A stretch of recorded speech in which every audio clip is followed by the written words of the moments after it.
Question क्या था? Question था कि पृथ्वी के जैसे ऊपर, है ना, पृथ्वी के ऊपर जैसे जैसे जाते हैं वैसे वैसे क्या होता है, उसका क्या होता है, गुरुत्वीय त्वरण क्या होता है, कमता है। इसी तरह पृथ्वी के नीचे जाएंगे तो क्या होगा, बढ़ेगा। तो यहाँ पर हम देखते हैं कि गुरुत्वीय त्वरण ये क्या है, हमारा पृथ्वी, ये क्या है, पृथ्वी है। एम क्या है, द्रव्यमान है। एम मतलब क्या होता है, मास होता है। और यहाँ से यहाँ तक को क्या बोलते हैं, रेडियस बोलते हैं, यानी त्रिज्या बोलते हैं पृथ्वी को। और यहाँ पे हमारा क्या है, कोई वस्तु है ना, जिसको कण मान सकते हैं, पिंड बोल सकते हैं, कोई वस्तु मान सकते हैं।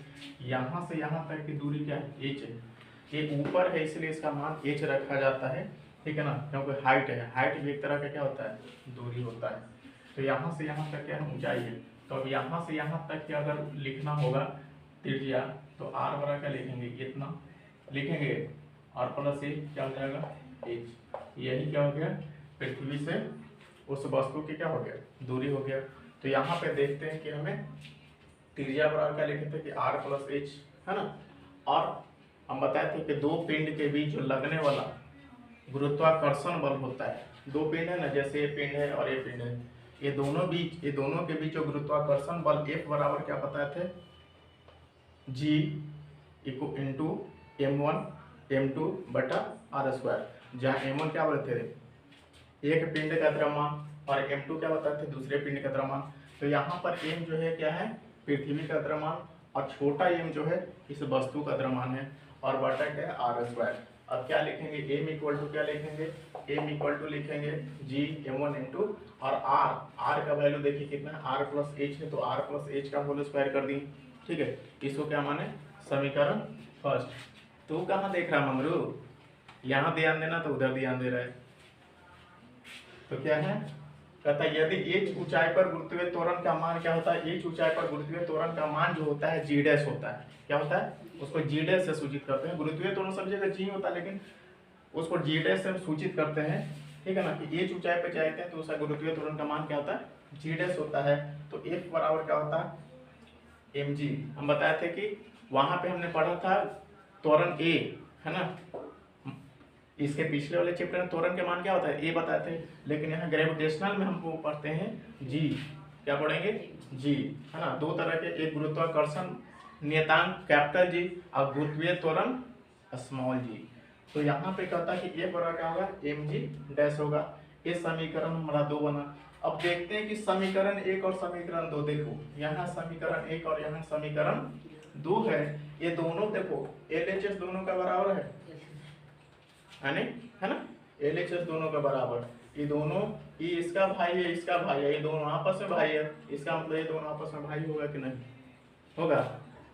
राम जो है मोहन का दोस्त है, और राम कहता है कि सोहन का भी दोस्त है, इसका मतलब ये दोनों आपस में क्या होगा, दोस्त होगा। या मान लेते हैं कि राम अगर मोहन का भाई है और राम सोहन का भी भाई है, तो इसका मतलब कि मोहन और सोहन आपस में क्या होगा, भाई होगा, है ना धनंजय, होगा। चलिए, तो इसका मतलब है कि समीकरण 1 और समीकरण 2 से m g dash equal to क्या होगा, g n m by r plus h का होल स्क्वायर। इधर देखिए m क्या है, मल्टीप्लाई में, तो इधर जाके क्या बन गया, इधर जाके क्या बना, डिवाइड में, तो दोनों m से क्या हो गया, कैंसिल हो गया। तो क्या बच गया, g dash equal to g m बटा आर प्लस एच का होल स्क्वायर। इसलिए जी इक्वल टू कितना होगा, जी एम बटा आर प्लस एच का होल स्क्वायर। एक हो गया हमारा प्रूफ हो गया। अब कैसे जी का मान कमेगा, इससे क्या पता चल, जी का मान कैसे कमेगा, है ना। पृथ्वी से ये वस्तु जो है, अभी पृथ्वी क्या था, ये था, देखो पृथ्वी से है ना, पृथ्वी से यहाँ पर कोई वस्तु है, तो जैसे जैसे ऊपर जाएगा ना वैसे वैसे क्या होगा, जी का मान घटेगा। तो कैसे घटेगा, बोले कैसे घटेगा सर, जबरदस्ती बोल रहे, कैसे घटेगा, ऐसे बोल दिए जबरदस्ती, तो कैसे घटेगा, तो देखो कैसे घटेगा। हम चेक करते हैं, मैथमेटिकल टर्म से चेक करते हैं। अब बताओ, क्या भी चंद्रयान 3 छूटा, कि जैसे जैसे ऊपर जा रहा था तो उसका गुरुत्वीय त्वरण कम हो रहा था ना, है ना, तभी तो एक ऊंचाई तक एक जाने के बाद क्या होगा, उसको पृथ्वी खींच नहीं पाई, नहीं खींच पाई। तो इसका मतलब है कि बल कम लग रहा होगा।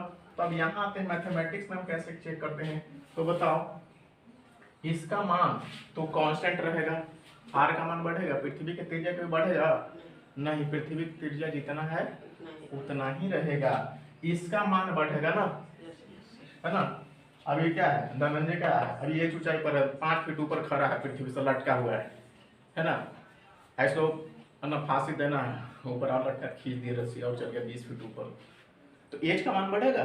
तो एज का मान बढ़ेगा तो मान लेते आर का मान कितना है, आर का मान तो वैसे 6400 होता है ना, लेकिन हम छोड़ देते हैं, आर का मान मान 2 मीटर ले लेते हैं, और एज का मान अभी 2 था, तो कितना हो गया 4, इसका मान ले लेते हैं, है ना 12, तो 12 में 4 से भाग देंगे तो कितना हो गया 3, जी का मान कितना लगेगा 3। यदि हम ये तो सेम ही रहेगा, है ना, ये कितना रहेगा सेम ही रहेगा, 12 ही रहेगा, अगर 12 है और आर का मान तो 2 ही रहेगा, एज का मान और ऊंचे ऊपर चल गया, है ना, एज का मान और ऊपर चल गया, मान लेते हो 6 चल गया, तो कितना हो गया टोटल 8 हो गया। तो अब 8 से जो भाग देंगे तो 8 1 पॉइंट कुछ आएगा, कम गया, यानी जी का मान कम है ना। ये जो नीचे हम बढ़ा रहे हैं मान, तो नीचे मान कैसे बढ़े, जैसे हम ऊपर जा रहे हैं तभी तो हम जी का मान बढ़ा रहे हैं।